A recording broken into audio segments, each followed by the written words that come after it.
ایک بدبخت نے کہا کہ مسلمانوں کو اگر کمزور کرنا ہے تو ان سے 4 چیزیں چھین لی جائیں. 4 چیزیں جب مسلمانوں میں موجود ہیں تو یہ کمزور نہیں ہو سکتے.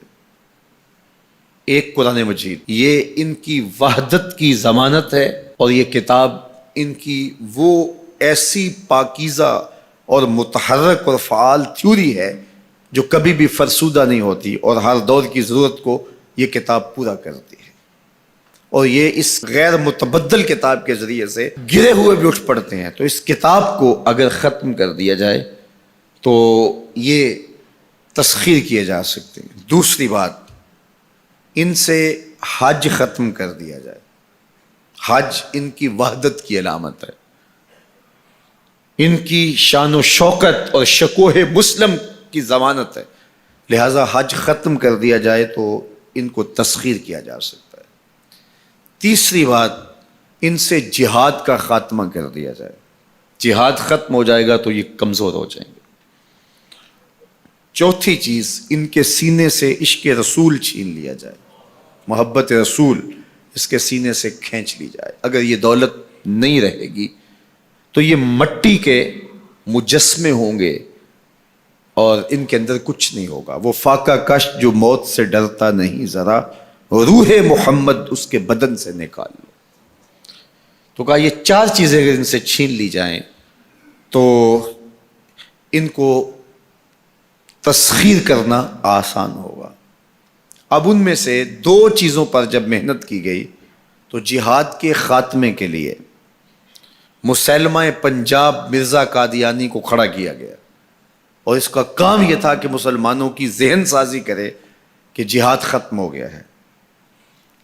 اور وہ خود لکھتا ہے کہ میں نے جہاد کی ممانعت پر اتنا کچھ لکھا ہے اور اطراف و اکناف میں بھیجا ہے، اگر وہ جمع کرنا ممکن ہو تو 300 الماریاں بھر جائیں. اتنا کچھ میں نے جہاد کی ممانعت میں لکھا ہے. تو وہ اس ایجنڈے پہ آیا تھا.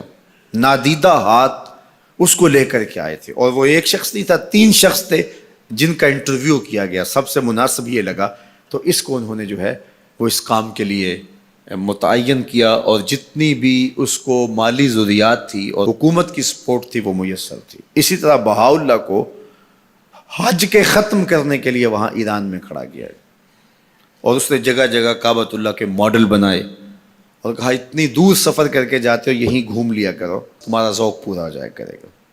اب یہ 2 لوگوں کو نادیدہ ہاتھوں نے ان 2 چیزوں کو ختم کرنے کے لیے، جہاد اور حج کو ختم کرنے کے لیے تیار کیا تھا، اور ان کے اوپر اس زمانے کے اندر انہوں نے کروڑوں روپے لگائے تھے.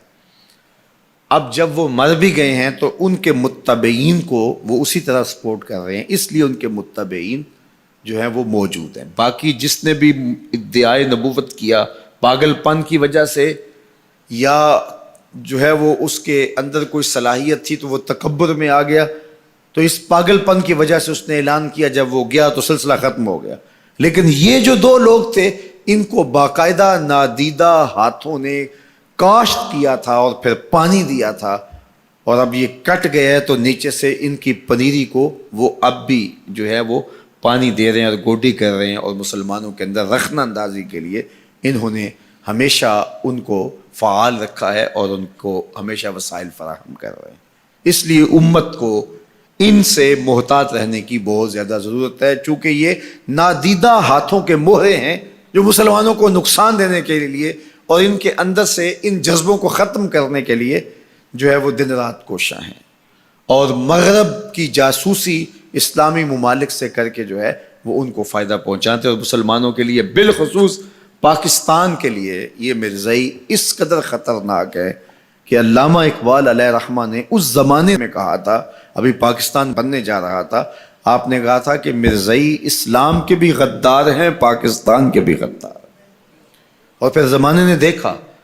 علامہ اقبال علیہ رحمہ تو 1938 میں انتقال کر گئے، لیکن 47 میں پاکستان بنا تو لوگوں نے دیکھا کہ ان لوگوں نے پاکستان کی مخالفت کی. اور جب پاکستان ٹوٹا، 2 ٹکڑوں میں تقسیم ہوا، تو اس وقت قادیاں میں چراغاں کیا گیا، انہوں نے خوشی کا اظہار کیا. پاکستان ایٹمی طاقت بنا تو وہاں سوگ منایا گیا. اور آج بھی یہ ربوے کے اندر دفن ہوتے ہیں تو امانتاً دفن ہوتے ہیں. ان کا یہ مکروہ عقیدہ ہے کہ پاکستان ٹوٹ جائے گا اور ہمیں یہاں سے اٹھا کر کے ہماری گندی لاشوں کو وہاں ربوے سے قادیان کے اندر شفٹ کیا جائے گا. یہ پاکستان کی سالمیت پر ہمیشہ خطرہ ہے اور پاکستان کو ہمیشہ نقصان پہنچانے کے درپائے رہتے ہیں، اور ان کی ہمیشہ کوشش ہوتی ہے کہ اس وطن کے اندر امن، طمانینت اور سکون نصیب نہ ہو. مسٹر بھٹو نے کہا تھا کہ جو حیثیت امریکہ کے اندر یہودیوں کی ہے وہی حیثیت پاکستان کے اندر مرزائی حاصل کرنا چاہتے ہیں. حکومت بھلے کس کی بھی ہو، لیکن یہ پاکستان کے اہم مناصب پر فائز ہو کر کے جو ہے وہ پاکستان کو اپنے کنٹرول اور قابو میں لینا چاہتے ہیں. لیکن اللہ بھلا کرے ان لوگوں کا جنہوں نے دن رات کی کاوشوں سے، محنتوں سے آئین کے اندر ان کو غیر مسلم قرار دلوایا. علماء نے، مشائخ نے، سب لوگوں نے، تمام مسالک کے لوگوں نے مل کے اس میں کاوش کی، محنت کی کہ یہ 7 ستمبر کا دن تھا، 1974 کی شام تھی، 4:35 ہو رہے تھے کہ جب دستخط ہوئے کہ مرزائی چاہے ربوی ہوں چاہے لاہوری ہوں کافر ہیں، اور پھر ہر سمت سے نعرہ تکبیر اور نعرہ رسالت کی آوازیں آنے لگی اور تاجدار ختم نبوت زندہ باد کی صدائے دل نواز گونجنے لگی. پھر اس وقت سے لے کر یہ پاکستان کے خلاف سازشوں میں اور زیادہ مصروف ہو گئے. پوری دنیا کے اوپر پھیلے ہوئے مرزائی پاکستان کو رسوا اور بدنام کرنا چاہتے ہیں مختلف ممالک کے اندر، اور ان کے مختلف ممالک کے ساتھ تعلقات ہیں مختلف بنیادوں پر، چونکہ یہ تھے ان کے، اور ان کے خود کاشتہ پودا تھا مرزائیت جو یہاں لگایا گیا، یہودیت کا خود کاشتہ پودا ہے. لیکن مرزائی یہ نہیں سمجھتے کہ پاکستان یوں ہی نہیں بنا، یہ کسی حادثے کا نتیجہ نہیں تھا، پاکستان محبوب کی نگاہوں کا نتیجہ تھا. اللہ کے خاص فضل سے یہ پاکستان مارز وجود میں آیا، اس لیے یہ مٹنے کے لیے بنا ہی نہیں تھا، قیامت تک قائم رہنے کے لیے بنا تھا.